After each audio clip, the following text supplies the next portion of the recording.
আমরা দেখতে পেলাম যে আপনারা যে প্রেস ক্লাবের সংবাদ সম্মেলন করলেন যে প্রেস স্কেল নিয়ে এটা সম্পর্কে একটু জানতে চাচ্ছিলাম আপনারা এর মাধ্যমে সরকারকে কি জানাতে চাচ্ছেন? নাম পরিচয় দিয়ে বলুন। প্রথমেই হচ্ছে আমি শাহজালাল বিজ্ঞান ও প্রযুক্তি বিশ্ববিদ্যালয়ের কর্মচারী ইউনিয়নের সভাপতি রমজান আহমেদ এবং বাংলাদেশ আন্তঃ বিশ্ববিদ্যালয়ের কর্মচারী ফেডারেশনের যুগ্ম মহাসচিব। আমার সাথে আছেন জাহাঙ্গীরনগর বিশ্ববিদ্যালয়ের সমিতির সভাপতি প্রিয় সহযোদ্ধা আব্দুর রহিম ভাই। যাই হোক, যে যেখান থেকে দেখতেছেন সকলকে ধন্যবাদ। আমাদের আজকে বাংলাদেশ আন্তঃ বিশ্ববিদ্যালয় কর্মচারী ফেডারেশনের আহ্বানে মৌন মিছিল এবং পে স্কেল নিয়ে বৈষম্যমুক্ত নবম পে স্কেল নিয়ে সংবাদ সম্মেলন ছিল, যেটা দেখলেন আপনারা কিছুক্ষণ আগে। আমরা সরকারের নিকট আমাদের সার্বিক বিষয় তুলে ধরেছি। আমরা আপনারা জানেন যে আমরা প্রায় 11 বছর থেকে আমাদের পে স্কেল থেকে ন্যায্য বেতন ভাতা থেকে আমরা বঞ্চিত।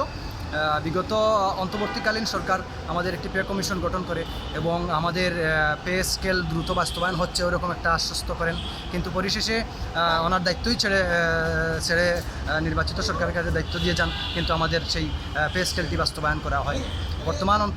বর্তমান সরকার, নির্বাচিত সরকার আজকে দায়িত্ব পালনের প্রায় 4 মাসের চলমান, 4 মাস চলতেছে। আমরা বারবার সরকারের কাছে, আমাদের বর্তমান সরকারের কাছেও আমাদের বিষয়টি উপস্থাপন করে আসছি যে আমরা 2টি পে স্কেল থেকে বঞ্চিত, যেটা 2020 সালে আমরা পে স্কেল হওয়ার কথা। আজ 2026 সাল চলছে, পুরোপুরিভাবে আমরা 2টা পে স্কেল থেকে বঞ্চিত।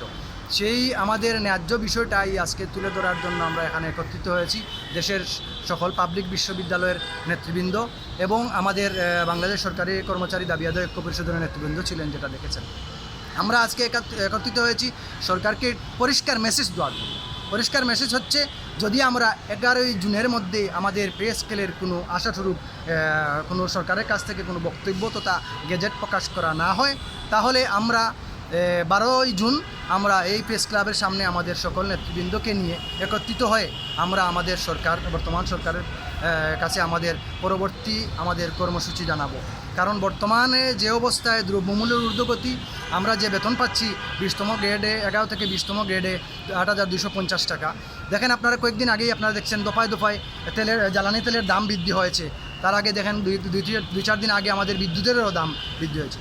এই জ্বালানি তেল এবং বিদ্যুতের উপরেই নির্ভর করে সারা বাংলাদেশের সব সেক্টরগুলো। আর এই বিদ্যুতের দাম এবং জ্বালানি তেলের দাম বৃদ্ধি করে এখন পর্যন্ত আমরা এই 8,250 টাকা বেতন দিয়ে কিভাবে আমাদের 6 সদস্যের পরিজনকে নিয়ে আমরা সংসার চালাবো?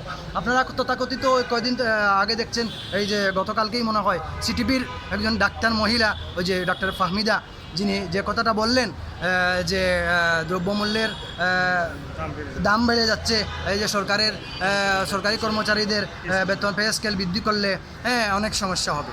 তো আমরা ওনাকে পরিষ্কারভাবে বলতে চাই যে আমরা যে আজকে প্রায় 10 বছর থেকে আমরা ন্যায্য পাওনা থেকে বঞ্চিত, আমরা আমাদের 6 সদস্য বিশিষ্ট সদস্যের পরিজন নিয়ে আপনার কিভাবে চলছি, সেই জিনিসটা কি আপনার সুশীল মাথায় আসে না? সেই জিনিসটা কি আপনি বুঝেন না যে একটা পরিবার কিভাবে একটা 6 সদস্য বিশিষ্ট সংসার তার চালায়? হ্যাঁ, এক দেশের আপনারা আমরা যেটা শুনছি যে 20,000 টাকা নাকি 20তম গ্রেডে এবং 1,60,000 টাকা নাকি প্রথম গ্রেডে নির্ধারণের একটা আলোচনা চলছে। আমরা এটাওকে আবার বলতে চাচ্ছি যে আবার কিন্তু সেই বৈষম্যের হাতেই আপনারা আমাদেরকে ফেলছেন। কারণ 1,60,000 টাকা যিনি বেতন পাচ্ছেন, ওনার পরিবার, ওনার বৃদ্ধ মা কিভাবে আজ থেকে কয়েকদিন আগে আপনারা দেখেছেন, বিশ্ব দেখেছে কিভাবে পচে গলে একটা রুমের মধ্যে মৃত্যুবরণ করেছেন। কিন্তু আমরা যে 8,250 টাকা পাই, আমরা তো কোনো অবস্থাতে আমাদের মা বাবাকে ফেলে আমরা করব না। প্রয়োজনে আমরা আমাদের রক্ত বিক্রি করে হলেও আমাদের মা বাবার পাশে থাকবো ইনশাআল্লাহ। আর এরকম শিক্ষক সমাজের জন্য এরকম একজন 2-4 জন মানুষ, আমরা আসলেই এটা সমাজ খুব অন্য দৃষ্টিতে দেখছি। আমরা আশা রাখবো এরকম মানুষকে সমাজ থেকে বয়কট করা হোক।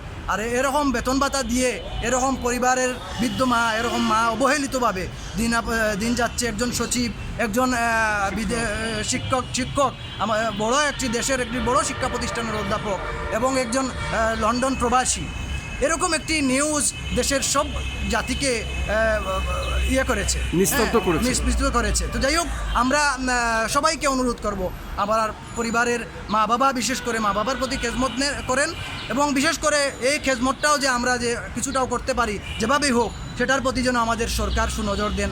আমাদের বেতন ভাতাদের জন্য অচিরেই গেজেটটি প্রকাশ করবেন। আমরা যেন ভালো থাকি, আমরা ভালো থাকবে সরকারের বড় একটি অংশ, 22 লক্ষ কর্মচারী সরকারের বড় একটি অংশ। সামনে বাজেটে আমরা আশা রাখবো যেন আমাদের বাজেট থেকে আমাদের বেতনটা বৃদ্ধি করা হয়, এবং আমরা যেন স্বতঃস্ফূর্ত মন মানসিকতা নিয়ে আমরা সরকারের সহযোগিতা করতে পারি এবং সরকারের এই উন্নয়নের হারকে আরও শক্তিশালী করতে পারি। আমরা আশা রাখবো জনগণের সরকার, গণপ্রজাতন্ত্রী বাংলাদেশ সরকার, ভোটে নির্বাচিত সরকার যেন আমাদের এই মনের আশা আকাঙ্ক্ষার সেই 11 বৎসরের আশা, আমাদের পে স্কেল, আমাদের বৈষম্যমুক্ত পে স্কেলের একটি গেজেট প্রকাশ হবে, এবং আমরা আমাদের সেই আশায় আমরা ন্যায্য দাবি আমাদের অচিরেই পূরণ হবে সেই আশা রাখি। ধন্যবাদ সকলকে। আসসালামু আলাইকুম। আপনাকে অনেক অনেক ধন্যবাদ। একটা প্রশ্ন